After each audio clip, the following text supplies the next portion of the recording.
fahaqqa 'iqab. Jadi tidaklah mereka itu selain mendustakan rasul-rasul alasan. Jadi dulu ada yang mengatakan yang mengkritisi Islam ya. Itu mengatakan katanya Islam itu kejam. Masa Tuhan kok kejam? Dan sekarang ini Pak Muhsin, itu muncul pemahaman di kalangan umat Islam itu yang membawa Islam itu seolah-olah tidak ada siksa. Jadi Islam itu hanya tentang kasih sayang. Islam itu hanya tentang pokoknya enak tok. Jadi jangan mendakwakan tentang siksaan Tuhan gitu. Di satu sisi kita memang perlu menampilkan wajah Islam yang ramah, yang penuh kasih sayang. Betul itu. Tapi jangan lupa bahwa Islam itu tidak hanya satu sisi. Islam itu bersisi-sisi. Gitu. Dan satu di antara sisi Islam adalah tentang ancaman siksa.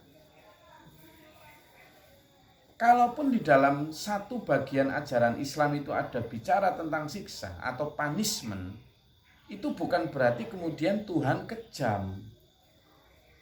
Karena punishment itu sebagai imbangan dari reward. Kasih sayang Allah itu berbanding lurus dengan ketaatanmu. Kemurkaan Allah itu berbanding lurus dengan ketidaktaatanmu. Jadi sesungguhnya gimana? Kasih sayang maupun murka Allah itu bukan karena Allah kejam atau tidak kejam, tetapi karena perbuatan kamu sendiri. Laha ma kasabat wa 'alaiha maktasabat. Makanya di sini diartikan in kullun illa kadzabar rusula fahaqqa 'iqab. Jadi layak mendapat siksaku kata Allah itu karena kamu mendustakan. Loh lah sudah ada pilihan Pak. Sebelumnya itu kasih sayang Allah menyampaikan, kamu loh percaya itu utusanku itu bentuk kasih sayangku, keramah tamahanku, tak utus kasih Rasulku untuk menyelamatkan kamu biar kamu gak tersesat hidupmu. Karena kalau kamu ngikuti nafsu mesti gak enak, mesti tukaran, mesti berantem, mesti gak damai. Nah untuk menghindari itu tak utus Rasulku. Ikuti itu. Kalau ikuti itu kamu mesti enak, selamat. Loh lah kasih sayang tak sama Allah. Ternyata orang mendustakan, menentang, malah membunuh Rasul. Loh kalau sudah sampai begitu, apa iya kemudian Tuhan oh ya enggak apa-apa, ya kasih sayang. Dia tambah keliru. Gitu loh. Maka kemudian ada azab itu untuk memberikan garis batas jelas mana hak mana batal. Jadi orang yang mengkritik Islam bahwa Islam itu ada klausul tentang siksaan Allah jika tidak berkelakuan baik sama Allah, itu bukan begitu cara mengartikannya. Ya. Nah, yang kedua, bahayanya lagi di dalam Islam ini mulai muncul pemahaman seolah-olah kita ini jangan membicarakan tentang siksa. Nah, ini yang bahaya juga. Kenapa? Kalau kita tidak bicara siksa, kita tidak menampilkan Islam itu utuh. Sehingga orang memahami Islam itu hanya senang-senang saja. Sehingga ketika kemudian masuk pada ayat-ayat itu selalu dihindari, tidak boleh begitu. Islam itu harus dipahami utuh. Kita memang harus menampilkan wajah ramah Islam betul. Tetapi kita juga harus menampilkan ketegasan Islam. Bahwa Islam itu tidak kompromi pada hal-hal yang memang itu akan menjadikan murka Allah. Supaya kita tahu gitu loh. Jadi kalau kita hanya bicara tentang hal-hal yang lembut-lembut saja, khawatirnya Islam itu dipahami secara sepotong. Jadi saya setuju bahwa ada kalimat di dalam dakwah itu adalah bil mau'izatil hasanah, dengan cara yang tutur kata yang baik. Tetapi ingat, di dalam Al-Quran juga disebutkan asyida'u 'alal kufar. Asyida'u, jadi keraslah kamu. Keras itu bisa jadi bermakna dua. keras dalam arti fisik ketika menghadapi kayak orang Belanda dulu, ya harus keras. Tidak bisa sama Belanda yang menjajah mendolimi kita, kemudian kita itu harus menampilkan akhlak Rasul, lemah lembut saja. Tidak ada. Rasulullah itu ketika menghadapi, ada seorang nih, ini dua wajah jelas ini. Ada orang yang sedang kelaparan, lalu meminta bantuan kepada Rasulullah. Kasih sayang, dikasih makan, bahkan ada seorang sahabat yang kemudian suruh ngasih kerjaan, dikasih uang, bahkan kemudian dikasih kerjaan untuk menggembalakan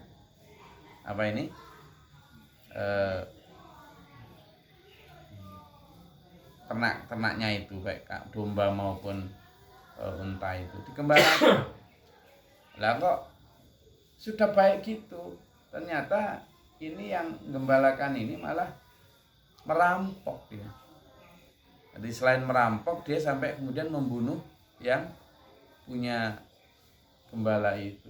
Sama Rasulullah, apakah kepada orang semacam ini kemudian lemah lembut lah? Ya keliru ya.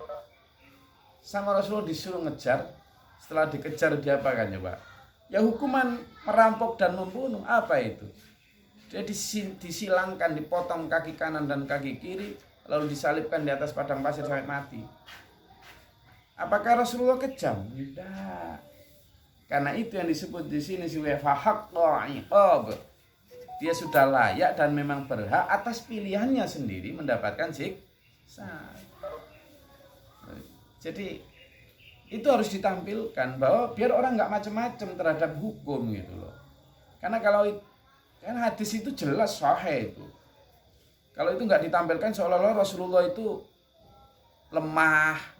Jadi jangan disebutkan lemahnya saja loh ya. Rasul itu lemah lembut. Jadi lemah lembut bukan lemah. Sama artikan lemah tok. Lemah lembut maksudnya itu bukan kok lemah, tetapi beliau itu berakhlakul karimah. Dan akhlak karimah itu tidak kemudian hanya diam melihat kemungkaran. Itu enggak akhlakul karimah. Zaman misalnya melihat ada orang digebuki di tengah jalan. Ya, digebuki di tengah jalan. Terus karena akhlakul karimah terus zaman biar kita senyum saja. Itu zaman. Enggak memperingatkan, ya enggak mencegah kemungkaran itu, terus atas nama akhlakul karimah itu. Ya zaman itu akhlakul bahimah namanya.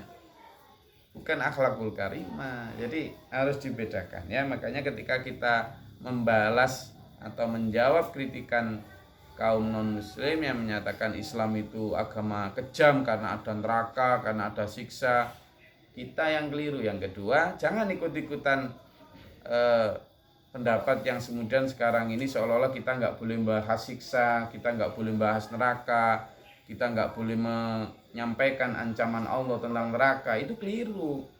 Akhirnya umat Islam ya kayak gini, milih yang enak-enak saja, milih penceramah yang guyon-guyon saja. Tidak ada kemudian setelah ceramah kemudian nangisi dosa karena tidak takut neraka, karena nggak pernah diancamkan itu, kan bahaya jadinya. Sehingga memahami Islam itu hanya dari sisi pahala, dari sisi surga saja. Orang memang kemudian tertarik kadang ke dalam Islam, tapi tertariknya Islam yang wajah satu. Begitu tunjukkan wajah Islam yang enggak mau saya itu. Nah, kan keliru jadinya. Ingat loh ya, Rasulullah pernah menangis karena melihat neraka loh ya. Ingat itu. Iya. Ketika menangis melihat neraka ditanya, "Kenapa engkau menangis ya Rasul? Bukankah dosamu yang telah lalu atau yang akan datang itu sudah dijamin ampunan? Artinya engkau sudah tidak punya dosa lagi, tidak mungkin punya dosa." Kata Nabi, "Bukan itu yang aku khawatirkan, tapi aku melihat umatku gitu, ya sedang di neraka. Kenapa? Rambutnya digantung di atas neraka, kakinya dipatok di dasar neraka sambil dibakar menggelegak seluruh tubuhnya. Hanya karena nggak bertutup aurat." Lalu sampean tidak nyampaikan itu kepada orang yang tidak bertutup aurat. Dan ketika tidak bertutup, bahkan istri sampean pun tidak bertutup aurat misalnya. Dengan alasan kasih sayang, rahmah. Ya, mauidhatul hasanah. tetap kita sampaikan bagaimana cara baik-baik, tapi kemudian juga perlu kita sampaikan ancamannya biar dia tahu, jangan-jangan dia nggak tahu ancaman itu, gitu loh. Tuh ya, jadi ini penting. Wa ma yanzuru haula'i illa sayhatan wahidatan ma laha min wafaq. Orang-orang yang mendustakan Rasul itu tidak ada yang mereka tunggu kecuali satu teriakan saja. Satu teriakan yang tidak ada selanya. Satu teriakan itu bisa jadi, kalau di masa lalu Mas Waid, itu adalah halilintar. Ada satu kaum yang disiksa dengan satu teriakan saja. Jadi kayak satu ledakan saja gitu. Ya nggak ada apa-apa, kayak ledakan gitu, tiba-tiba paginya itu semua orang sudah mati di rumahnya masing-masing. Bayangkan kalau Allah memberi siksa seperti itu, modelnya kayak gimana itu. Jadi kayak satu negeri itu hanya satu teriakan, wah, tapi itu ngatek semua sudah. Nah, kemarin saya ceritakan betapa kuasanya Raja Namrud. Dia pasukannya tidak terkalahkan, ya, kejamnya setengah mati, sampai dia kemudian mengaku menjadi Tuhan. Jadi apakah ada Tuhan selain aku, katanya dia. Kalau kalimatnya si Namrud begitu ya. Kalau kalimatnya Fir'aun kan aku adalah Tuhan, tapi kalau kalimatnya Namrud itu apakah ada Tuhan selain aku. Nah, yang membunuh Namrud itu apa coba? Allah menciptakan nyamuk. Hanya nyamuk kecil itu, satu aja nggak banyak-banyak, masuk ke hidungnya Namrud, masuk lagi sampai ke otak, nyokot otaknya Namrud. Sakit dia di kerajaan itu, di istananya, dia keliling sana, semakin sakit, berarti semakin sakit. Orang ngira dia gila. Dia sampai ngambil hammer, palu zaman dulu, untuk nutuki kepalanya. Jadi untuk nutuki kepalanya. Akhirnya semakin dia nggak sadar, semakin sakit dia semakin nutuki sampai pecah, kayaknya mati karena nyamuk. Ya, kerajaan segitu besar hanya mati karena nyamuk. Jadi siksa Allah itu sangat beragam ya. Makanya ketika dia menantang wa qalu rabbana ajil lana qitana qabla yaumil hisab. Ini sampaikan, tunggu nanti pembalasan, kamu nanti akan dapat siksa. Dia bilang, coba enggak usah nanti, sekarang aja. Ayo kalau memang ada apa ini? Azab itu kalau memang ada sekarang aja, nggak usah nunggu nanti ya. Kalimat-kalimat semacam ini kan nggak terpikir tuh ya, jengkeli hati loh. Apalagi Rasul tahu bahwa azab itu benar-benar ada, tapi Allah juga tidak memberitahu Rasulnya kapan azab itu akan datang. Jadi juga menguji kesabaran. Makanya itu kita ketika menghadapi ini kan kalimatnya Allah, isbir ya, bersabarlah ala ma yaqulun, atas apa yang mereka katakan. Karena memang kayak gini nih ya Allah, nggak terpikir betul. Dan itu sudah dirasakan SPMA sejak dulu, sejak Pak Guru memulai dakwah ini tahun 61. Nggih Pak Musin, mulai di fitnah PKI, di fitnah sesat, ajaran baru, sampai menyerang pribadi Pak Guru Mokhtar, dibilang orang gila, kejinan, kena macam-macam, tukang sihir, sampai terakhir itu yang paling kejam itu difitnah ngaku jadi nabi gitu. Nah itu sudah sampai sekarang, fitnah itu yang dijadikan dasar orang untuk menghantam kita. Nah, padahal Pak Musin tahu, setiap kali gini sahadat kami beda enggak? Nah, komat kami apa? Ya itulah, fitnah itu kayak gitu. Fitnah itu lebih kejam daripada makan, daripada pembunuhan. Karena memang kayak gitu, kalau dibunuh kan celak mati sudah, enggak ada lagi. Tapi kalau fitnah sejak tahun 61 sampai hari ini masih ada begitu. Padahal mereka enggak ada bukti satu pun mereka bisa, itu ya kayak gitu. Makanya enggak terpikir kayak gitu ya. Yang diterima Rasul-Rasul dahulu, omongannya orang-orang itu enggak karuan. Yang kemarin dikatakan Nabi Muhammad diejek sebagai apa? Sebagai apa itu? Tukang sihir itu loh, ayat yang keempat ya. Wa qalal kafiruna hadza sahirun kadzdzab. Mereka mengatakan apa? Muhammad ini tidak lain hanyalah sahirun, tukang kadzdzab dan pendusta. Kenapa dikatakan tukang sihir? Ya banyak macam. Misalnya orang-orang hebat kok ikut Nabi Muhammad itu gimana ceritanya? Kayak Umar bin Khattab ya toh. Orang-orang itu panglima-panglimanya orang kafir itu. Khalid bin Walid. Kemudian Abu Bakar itu tokoh juga loh. Nah kok bisa gitu kalau nggak karena sihirnya Muhammad? Jadi dan seperti itu terus sampai hari ini ya kepada orang-orang yang membawa kebenaran.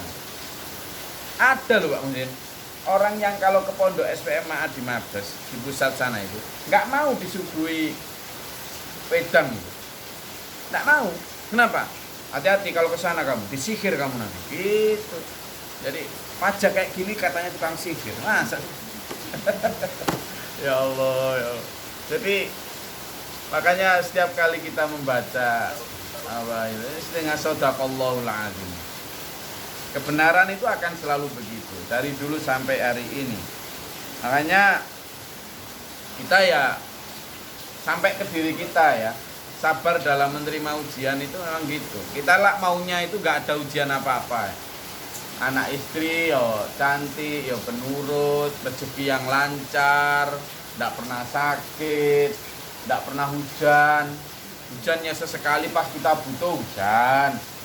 Nanti kita kalau hujan terus gitu, wah repot, jemuran nggak kering lah apa gitu kan maunya kita itu. Rumah yang nggak pernah bocor, jalan nggak pernah becek, kita itu maunya gitulah. Nggak ada kehidupan gitu itu. Ekonomi yang nggak pernah sulit. Rezeki lancar kalau bisa nggak pakai kerja, tiba-tiba di saku kita ada uang banyak, gitu kan mau sampean ini. Perjuangan juga begitu. Perjuangan agama ini, dulur yang dari cabang-cabang. Kalau sampean tidak mau tantangan, tidak mau, ya jangan hidup di dunia. Dunia ini dalam surat Al-Mulk disampaikan a'udzubillahi minasyaitonir rajim alladzi khalaqal mauta wal hayata liyabluwakum. Hidup dan mati ini memang untuk menguji kalian kata Allah. Allah zat yang menciptakan hidup dan mati ini untuk menguji kalian. Ya untuk diuji, namanya ujian ya ndak ada yang enteng-enteng saja. Semakin tinggi hadiah yang mau kita capai ya semakin berat. Kalau cuma naik Bukit Sanggulan gitu aja ya gampang, nggak ada apa-apa. Tapi kalau mau naik Bukit Himalaya, nah itu berat, taruhannya mati. Itu loh. Maka di sini disampaikan, isbir ma yaqulun, bersabarlah terhadap apa yang mereka katakan. Walkur dan ingatlah abdana akan hamba kami Daud yang yakni Nabi Daud dal aidi yang memiliki kekuatan. Innahu sungguhnya dia awwab adalah orang yang taat. Jadi kekuatan yang diterima oleh Nabi Daud itu karena ketaatannya, karena kesabarannya. Sabar ya, sabar. Ada kezoliman yang semacam ini, hati kan gatel nih. Mendengar melihat kayak gitu ya. Kemudian ada kadang ya kayak ekonomi kok gini aja nanti mau disuruh gimana ya, berusaha keras, tapi sembari itu kita harus sadar bahwa itu semua adalah ujian dari Allah. Jadi apapun yang ada di sekeliling kita itu semua ujian ya. Materi ujian. Isbir fasbir isbir. Terima kasih, mudah-mudahan. Ayo monggo, ada yang tanyakan silakan. Gimana yang hujan? Sini hujan nih. Mana aja yang sedang hujan?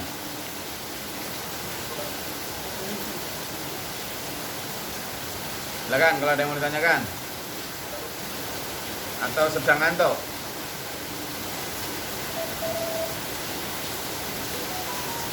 Ya silakan Mas Rahman. Angkat tangan tadi. Di situ hujan juga Mas Rahman. Ada yang tanyakan? Dari Lampung sampai Lombok, Kalimantan. Kalau tidak ada, saya ingin akhiri kajian kita pada pagi hari ini dengan begini dulu ya. Jadi yang pertama dari ayat-ayat ini kita mendapat pelajaran bahwa siksa itu bukan tanda kekejamannya Allah. Yang pertama, karena siksa atau tidak siksa itu pilihan manusia sendiri. Dalam surat Al-Adiyat disebutkan, a'udzubillahi minasyaitonir rajim, wa hadainahun najdain. Dan sudah kami berikan pilihan dua jalan kepada manusia. Ya toh? Dua jalan kepada manusia. Apa dua jalan itu? Dua, imma syakiran wa imma ka. Apakah kamu menjadi orang-orang yang bersyukur, orang-orang yang jalan yang baik? Pak imam kafur, apakah jadi orang-orang yang kufur kamu? Tetapi Allah juga sudah memberi pilihan, memberi petunjuk. Falak tahamal aqobah. Kenapa kamu nggak milih jalan yang sulit? Artinya Allah sebenarnya ingin kita milih jalan yang sulit, karena sulit itu sebenarnya adalah huffatul jannah bil makar wa huffatun nar bish syahwa. Itu hadis sahih. Surga itu ditutupi oleh kesulitan-kesulitan, al-makar. Ya. Bil makar, ketidaknyamanan. Tetapi neraka ditutupi oleh kemudahan-kemudahan, kesenangan bisyahawah. Jadi kalau kesenangan-kesenangan, kemudahan itu sesungguhnya menuju neraka. Sementara yang kesulitan berat itu sebenarnya dia menuju surga. Sekarang apakah kita menghindari sulit? Jangan. Kita itu tidak menghindari sulit, tetapi minta diberi Allah kekuatan. Kenapa kita terasa berat? Karena kita belum diberi Allah kekuatan. Kalau Allah sudah memberi kekuatan, kita akan ringan. Ingat, ayat Quran juga menjelaskan, a'udzubillahi minasyaitonir rajim. Orang-orang yang belum dikasih Allah kekuatan itu hidayah, itu melaksanakan perintah Allah, itu ka'annama yas'adu fis sama. Seperti naik ke atas langit beratnya. Tapi kalau sudah dikasih Allah kekuatan, insya Allah lancar saja. Nah, di situ letaknya. Maka kita memilih jalan itu tergantung kita. Adab ya karena kita sendiri. Kalaupun kita kemudian mendapat rahmat Allah, mendapat surga, itu karena kasih sayang rahmat Allah. Makanya kita minta kepada Allah. Yang kedua, jangan ikut-ikutan dengan sekarang paham yang kemudian mengarah kepada seolah-olah Islam itu hanya tentang surga dan pahala, tentang senyum saja. Islam itu juga ada tentang ancaman siksa, juga tentang ancaman neraka, juga ada tentang untuk menghitung dosa. Jangan hanya menghitung pahala, dua-duanya kita terangkan. Islam juga ramah, Islam juga lembut, tapi di sisi lain Islam juga tegas dan keras. Jadi itu harus balance ya, yin and yang itu. Jadi saya tidak mengajak kemudian mengeraskan Islam, enggak. Tapi tegaskan itu secara sampaikan itu secara tegas sehingga batasannya ada. Ya. Itu. Jadi kasih sayang Allah itu justru terletak pada perintah Allah untuk mengikuti kebenaran. Itu kasih sayang Allah agar kita tidak terjerumus. Memerintah mengirimkan rasul, memberikan kitab, itu kasih sayang Allah. Nah, kalaupun kemudian ada ancaman, itu konsekuensi yang di sini disebut haqqa iqab itu. Selanjutnya, wa ma yang duruha ulai illa sayhatan wahidatan ma laha min wafa. Maka tidak ada yang mereka tunggu kecuali satu teriakan yang tidak ada selanya. Ingat, Allah itu Maha Kuasa. Sampeyan tidak harus di pinggir pantai untuk ada bencana tsunami. Aman juga tidak harus di lereng gunung untuk adanya longsor atau gunung meletus. Taman juga tidak selalu harus di pinggir sungai untuk adanya bencana banjir. Tidak di pinggir mana-mana pun satu teriakan saja sudah bisa bikin mate semua kita. Jadi tidak ada satu tempat pun yang bisa menjadikan aman. Ya. Kemudian karena itu jangan nantang-nantang Allah sampai seperti orang-orang terdahulu. Wa qalu rabbana ajil lana min qitana qabla yaumil hisab. Yang kelima, mereka menantang-nantang. Sekarang pun ada itu orang-orang yang kemudian nantang siksa. Artis kemarin siapa itu yang mengatakan, oh memang kenapa saya pengen di neraka nanti banyak teman artis katanya, sambil menunjukkan auratnya cetetak-cetetek gitu. Ya salah sendiri ya, manusia banyak yang nge-like dia, berarti ya sama. Kayak gitu kan karena merasa siksa itu tidak ada. Jangan ikuti kayak gitu. Karena kita diminta Allah itu untuk sabar terhadap apa yang dikatakan itu. Nabi Muhammad dihina sebagai tukang sihir, dihina sebagai pendusta, gendeng, gila. Kayak gitu itu sudah sejak Nabi Muhammad. Maka kita kalau memang mengikuti kebenaran, kalau dibegitukan, ya wis kita terima saja. Nah, tadi saya kasih contoh Pak Guru Mokhtar pun mulai dari dihina menjadi pendusta, orang gila, gendeng, sampai difitnah ngaku jadi nabi, sampai sekarang pun sulitnya nyampaikan kebenaran karena fitnah itu masih ada, padahal mereka tidak dapat bukti satu pun. Ya, kenapa?